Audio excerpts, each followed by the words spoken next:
No, well, there was a friend, family, this one was a good bit older than me. She was doing medicine. We lived in Dublin. And there was a family, she used to come to Belfast and I would go to Dublin. And there was the Floral Hall, have you heard of it? And I didn't go to dances, and I didn't, but anyway, we decided we would go to the Floral Hall.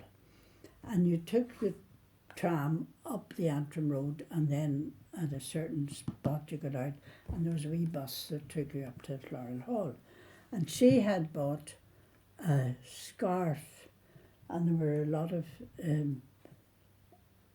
French things written on it, you know. I can't remember now what they were, but we were sitting in the bus anyway. She had the scarf in her head, and behind us these two were soldiers, and they were Belgian soldiers, and they saw this French, and they started to talk and talk. One of them was very good English. My French was not very good.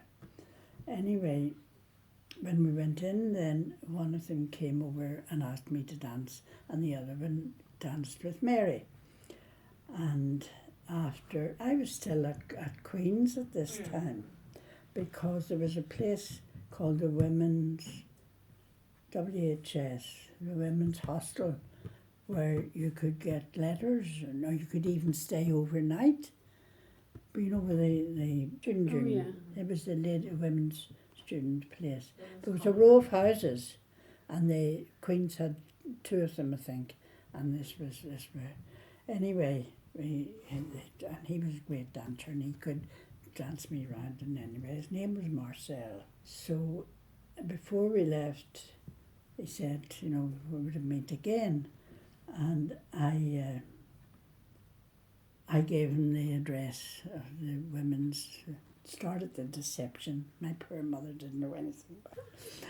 Anyway, we used to go to dances, or we'd go for walks. And then, yes, BE Day came along, and I don't know how I went downtown, and who did I meet but Marcel?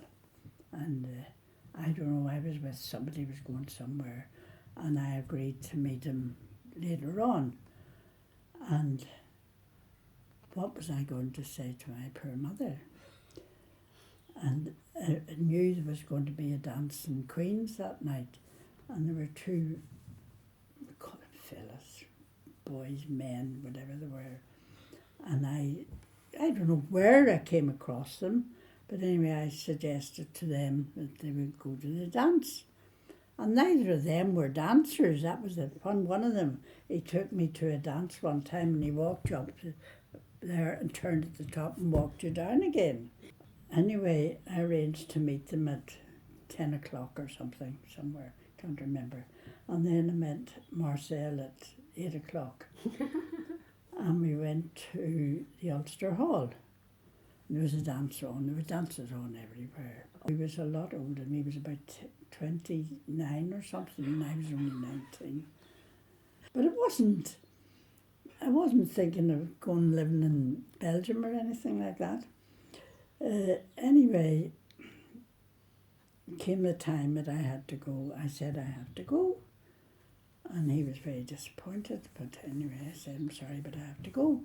And then I met Peter and John. And we got up to the Student Union. Was at the back. It was where the music place is now. And it was packed and the doors were closed. But somebody had put a chair outside a window. So we all climbed it. I'd never done anything like that in my life before, and I've never done anything like that since. So we went in and we danced, and then they walked home, and we all lived sort of near each other, and we said night, night, and that was that. And then, not very long, I don't know whether I saw Marcel after that, but I got a letter from him saying he was leaving Ireland, bye-bye.